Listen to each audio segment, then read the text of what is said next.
Hi, welcome back to another Christian Reader 777 YouTube video. Today we will be looking at a timeline, specifically the end of the reign of Solomon to the exile. The first issue to get out of the way is the question, what is anno mundi? Anno mundi is a Latin phrase that was annexed to the idea of the calculated Hebrew calendar because of what the calendar dates from. To be more specific, the first year of anno mundi is the year that mankind was supposedly created, which in the ancient perception was the year of the creation of the earth. Thus the name anno mundi was applied, which means year of the world. This calendar is different from our own in many ways, as our modern calendar counts from 0 BC, the supposed birth of Christ. The calculated Hebrew calendar is the next issue we must address. While it seems certain that the ancients must have used an observational calendar, the majority of the Jewish population after the fall of the Second Temple decided to use the calculated Hebrew calendar, which is utilized by NASA because of its incredible accuracy in predicting astronomical and seasonal events. So, this being said, we can't just Google secular dates in the BC time frame for those events, subtract years, and get our result.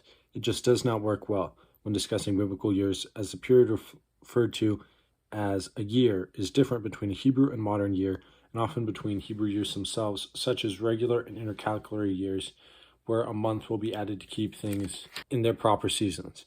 One way to estimate the time between the death of Solomon and the exile of the Jews to Babylon is to calculate the reigns of the kings of Judah. The problem with this approach is the non-consecutive nature of their reigns. There are sometimes co-regencies or consecutive reigns of the kings of Judah, which may have counted for both kings when a computation was made on a king-by-king basis. This approach, however, can yield some interesting results, such as the case in this chronology, as well as the ABP translation of Septuagint differs from the later Masoretic text. The Dead Sea Scrolls claim this period to be 390 years, which is closer to the Septuagint rendering of the passages, which has the period lasting very close to 390 years, while the Masoretic has it at closer to 400 plus years. Either way, all textual evidence seems to point to the period lasting about 390 years. In total, it was about 390 to 400 Hebrew years long. That considered, the BC dates are not in Hebrew years, and we have no way of converting them, nor the calculations, into any metric of further exactness, like days or months, because of the ancient use of observational calendars. Even with advanced astronomical software, we have no idea what would have happened when the moon was obstructed, nor what the ancients would have done to deal with this. There can be no precise timeline reconstruction of the dates of such early antiquity. The best I can estimate is that the era of wrath, as the Dead Sea Scrolls call this period, lasted 390 to 400 years, as that is the time frame from the enthronement of Rehoboam to the exile.